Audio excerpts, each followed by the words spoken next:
যে বাংলাদেশে মাদক পাচারের অন্যতম একটি রুট হচ্ছে আপনার ব্রাহ্মণবাড়িয়া কুমিল্লা। এই দিক থেকে গাঁজা বা কক্সবাজার থেকে ইয়াবা সংক্রান্ত চালানগুলো বেশি আসে। আমি প্রিয় সাংবাদিক ভাইদেরকে স্বাগত জানাচ্ছি। ঢাকা জেলা পুলিশের ডিবি দক্ষিণের একটি চৌকস টিম গতকাল রাত 8টা থেকে 9:30 টাইমের মধ্যে দক্ষিণ কেরানীগঞ্জের কোন্ডা ইউনিয়নের ঘোষকান্দা এলাকা থেকে জৈনক ইব্রাহিম, যার বয়স 35, তাকে আটক করে এবং তার হেফাজত থেকে 4500 ইয়াবা ট্যাবলেট উদ্ধার করে এবং মাদক বিক্রয়ের 4,10,000 টাকা জব্দ করে। এই আভিযানিক সময়ে আনার ওরফে বাবা আনার সে পলাতক হয়ে যায়। তো আমাদের যে ডিবির টিম তাকে অ্যারেস্ট করার জন্য অভিযান অব্যাহত রেখেছে। উল্লেখ্য যে ইব্রাহিম তার নামে বা তার ইয়াবা বিক্রয়ের সংশ্লিষ্টতা আমাদের অনেক আগে আমাদের কাছে আসে, নিউজ তথ্যপত্র আসে এবং তাকে আমরা দীর্ঘদিন ধরে রেকি করে আমরা তাকে ইয়াবা সহ গ্রেপ্তার করি এবং যে পলাতক আসামি আনার ওরফে বাবা আনার, তার নামে ঢাকা সহ বিভিন্ন এলাকায় মাদক সংক্রান্ত মামলা রয়েছে। তো আপনারা জানেন আমাদের জেলায় নতুন পুলিশ সুপার স্যার যোগদান করেছেন। মাদক বা মাদক দ্রব্য সংক্রান্তে স্যার আমাদেরকে দিক নির্দেশনা দিয়েছেন। এই বিষয়ে আমাদের যে গোয়েন্দা দক্ষিণ এবং উত্তর সহ থানার বিভিন্ন টিম কাজ করছে।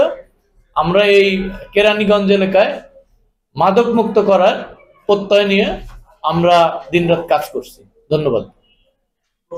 মুহূর্তকে আরো বিশেষ করে তুলতে পারজোয়ার শাহী পোলাও ঘর, রাজকীয় স্বাদ এখন আপনার হাতের নাগালেই।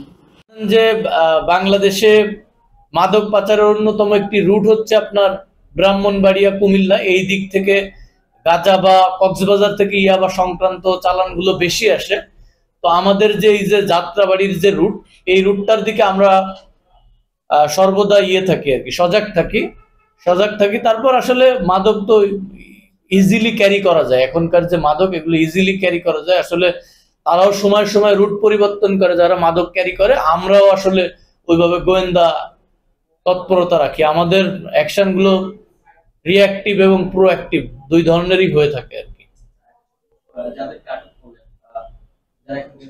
তাদের আসলে চক্রে কতজন আছে বা খুচরা পর্যায়ে কজন সদস্য আছে তাদের? দেখুন, এখন আমরা তাদেরকে গ্রেপ্তার করেছি, তাদেরকে আমরা রিমান্ডে আনবো। যেহেতু এটি একটি বড় চালান, তাদেরকে রিমান্ডে আনবো। রিমান্ডে আনলে আমরা এই সংক্রান্ত আরো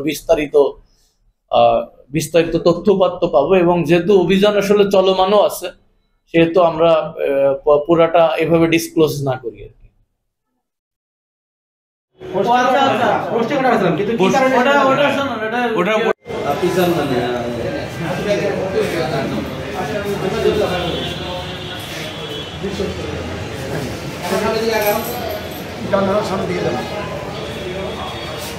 আচ্ছা, একটা জিনিস নিয়ে মুতাইলে ভাই, শুধু হ্যান্ডকাপটা নিই, আমরা আর কিছু নিই না। ঠিক আছে, দিয়ে দেন, সবাই দিয়ে দেন। ঠিক আছে, 20 লাখ 10 লাখ টাকা অবশ্য